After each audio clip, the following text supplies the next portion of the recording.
Well, chemistry, I think, is one of the, well, it's first of all very experimental science. Second, it's very visual, of course. So all the colors and smells and tastes, and that's what got me going about chemistry, I think, in the first place. When I was still in school, I didn't really know chemistry that well. But I think it's the most tactile science as well, because you actually have to, well, you have to do it with your hands. So you cannot learn chemistry just by sitting in front of the computer or in front of books. So you learn much more when you go in the lab and experiment, and that's how children learn. So I think you can go explore, and sometime in a very naive way, and I think it's a very naive way, but you learn a lot about chemistry, about your molecules, about how they dance and play to your tunes, and I think that's what really gets me going about chemistry. We are organic chemists in the lab, and we discover new reactions. Like we build, like architects build houses from bricks, we build molecules from atoms, and we disassemble them, assemble them, and to make homes for other molecules, just like homes are made for people to live in. In a nutshell, we are sort of molecular architects. So among the projects on which we collaborate are, for example, understanding evolution of the HIV, the AIDS, and well, specifically of the HIV virus resistance, and what we can do to treat the evolving resistance of those viruses. It's connecting really basic fundamental studies in structural biology, in chemical biology, and it's a team of several scientists here at Scripps and outside of TSRI as well, supported by a large NIH program grant. On a different front, we are working with colleagues at UCSD who are medical doctors looking at the antibacterial drugs, and some of them are very well-known drugs which have been used for a long time, but whose mechanism of action has not been understood for the last 40 years, and we've learned how they actually treat those conditions, those particular bacterial infections, and how we can make them better as well.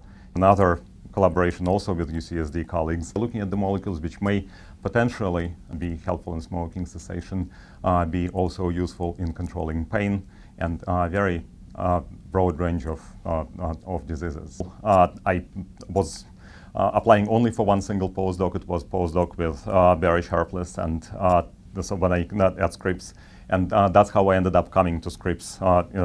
I came to visit, and we met each other, and it was the very beginning of click chemistry as a concept. It has been a long partnership with Barry Sharpless, and I like the term partnership in this context because it has been indeed a complementary contribution to different fields. Barry's encyclopedic knowledge of and experience, obviously, and what I brought into it was well, just a different view, different look into the chemistry that we ended up doing together to some extent, and obviously naturally it diverged and ended up going in somewhat different directions, but that's it served the same common goal, so discovering new and useful reactions and applying those reactions. And also it worked so well because there was never any management or micromanagement of that partnership. It's been always just naturally progressing in the direction where it was taking us.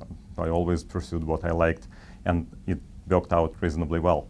I would like to translate that to my students as well. So if they have the passion, if they have the ability to do it on their own, they should try and they should explore, and sometimes surprises are found in places where you least expect them, of course. So now they should be able to explore, be naive, and be like children in the lab. Click chemistry is a term and the concept which was introduced by Barry Sharpless already in the mid-90s. And first publication on that subject came out in 2001. As a concept, as a philosophy or an approach to doing chemical synthesis or to discover new compounds with desired function, it's a way to rapidly assemble different molecules with desired functional groups in them. That's the essence of click chemistry. Only use best chemical reactions, best chemical transformations to accomplish whatever goals you need in chemistry.